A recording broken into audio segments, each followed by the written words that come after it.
Bismillahirrahmanirrahim. Assalamualaikum warahmatullahi wabarakatuh. Salam sejahtera. Alhamdulillahi rabbil alamin. Wassalatu wassalamu ala ashrafil anbiya'i wal mursalin. Wa ala alihi wa sahbihi ajma'in. Qala rabbi israh li sadri. Wa yassir li amri. Wahlul uqdatan min lisani yafqahu qawli, amma ba'd. Pertamanya saya ingin merakamkan jutaan ribuan terima kasih kepada Iqamah 2020 International Conference on Communication, Management and Humanities kerana memberi peluang kepada saya untuk membentangkan tajuk kajian pada hari ini, iaitu kesesuaian program baharu bagi kolej komuniti sedia ada di daerah seberang Perai Utara Pulau Pinang. Dan saya Anwar bin Yusof daripada Kolej Komuniti Kepala Batas yang juga merupakan sebagai pembentang pada hari ini. Ahli kami adalah Tuan Haji Muhammad Ruzi bin Hamzah, Cik Anwar bin Hamid dan juga Puan Azira binti Adnan. Kami semua adalah satu jabatan daripada Kolej Komuniti Kepala Batas. Pengenalan, kalau ikutkan kenapa kami buat ini adalah yang pertamanya kami melihat sangat kemasukan enrolment pelajar ke kolej komuniti, especially dalam bidang teknikal.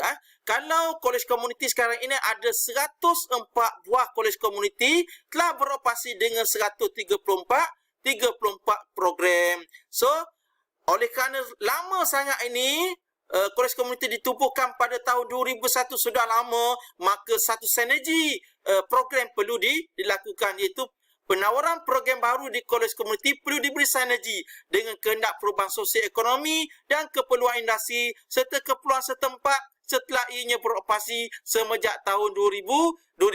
Sekarang dah revolusi IR 4.0, maka sudah tentu program-program juga mesti mendapat revolusi untuk ke arah ataupun sealiran dengan IR 4.0, supaya ianya mendapat permintaan yang tinggi. Penyataan masalah yang saya sebutkan tadi mengalami kesan kekurangan pelajar sejak kebelakangan ini di kolej komuniti seberang Perai Utara. Walaupun jumlah pelajar, jumlah calon SPM setiap tahun kalau melebihi 4,000 orang calon, dan saya dipahamkan melalui lawatan ke pejabat pendidikan daerah SPU ada 4,600 orang calon pelajar. Ke mana mereka ini pergi kalau tidak sebahagiannya masuk ke kemahiran, dalam bidang kemahiran untuk melanjutkan pelajaran. Baik.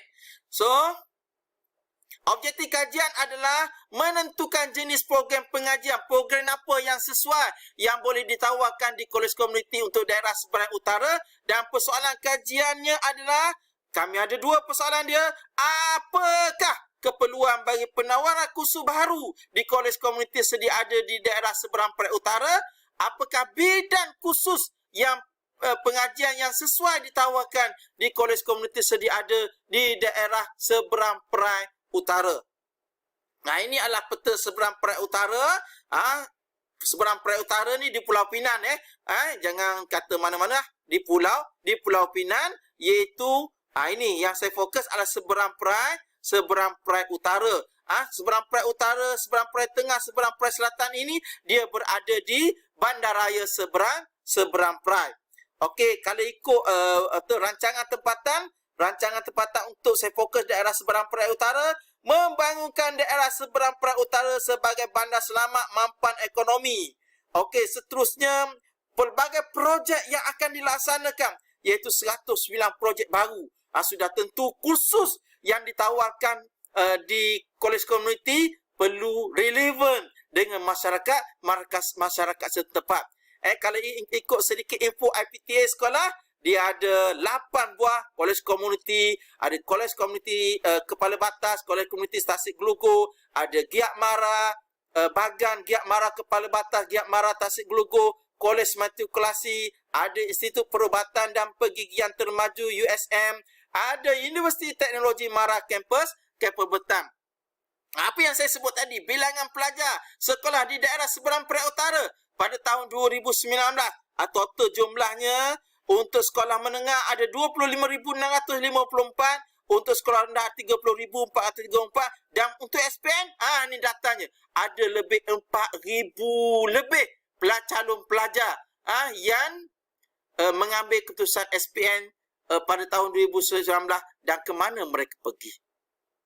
Baik, so metodologi kajian ini adalah berbentuk kajian kualitatif supaya dapat lebih memahami secara mendalam pembangunan infrastruktur sedia ada dan perancangan pendidikan berasaskan TVET di daerah SPU.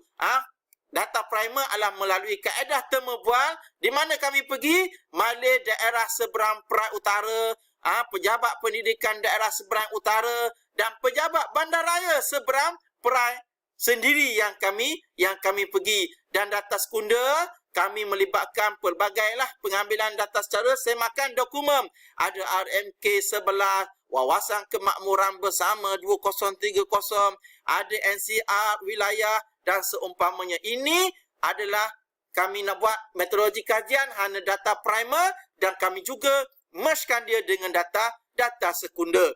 Analisis dan keputusan, ini sedikit demografi. Dia ada sektor untuk SPU ini seberang Perak Utara, sektor pertanian ada 40%, sektor perkilangan 25%, sektor perkhidmatan 30%, sektor pendidikan 5%. Ini aktiviti-aktiviti lah di sektor ekonomi di daerah seberang Perak Utara.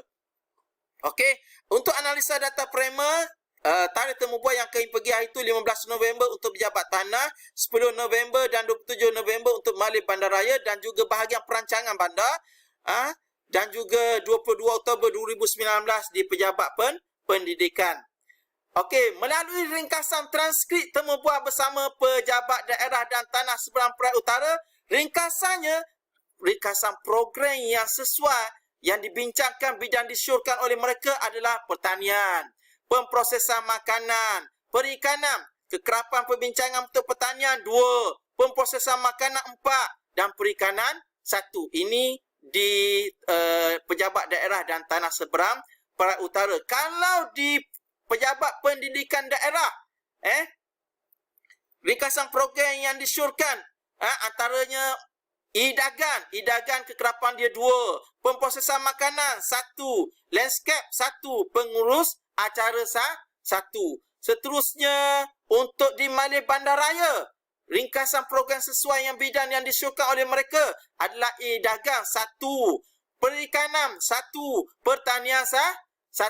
Maka kalau conclusion yang boleh kami buat adalah rumusan cadangan kursus baru oleh agensi atau jabatan setempat, pemprosesan makanan 5, banyak tu 5, dagang ada 3, pertanian 3, perikanan 2, landscape 1, pengurus acara 1. Okey, berdasarkan maklum balas dari jabatan ini, dapat dinyatakan kesemua bersetuju dengan keperluan untuk menawarkan kursus baru. Yang pertama, semua jabatan ini bersetuju dengan peredaran masa sekarang ini. Mereka bersetuju menawarkan kursus baru. Ini telah menjawab persoalan kajian yang pertama tadi. Bagi persoalan kajian yang kedua, semua responden juga mempunyai pandangan yang hampir sama bagi penawaran bidang berdasarkan sosioekonomi daerah SPU. Makanya,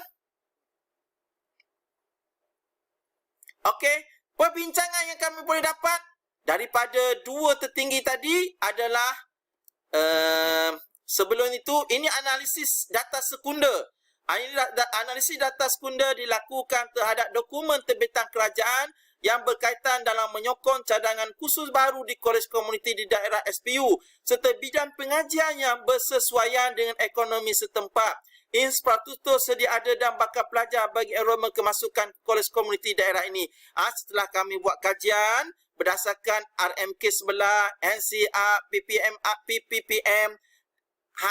dan kami boleh buat kesimpulan melalui data sekunder terdapat 2 cadangan kursus baru yang sesuai hasil daripada dapatan kajian primer dan sekunder. Cadangannya ialah bidang tersebut ialah teknologi pemprosesan makanan dan dagang.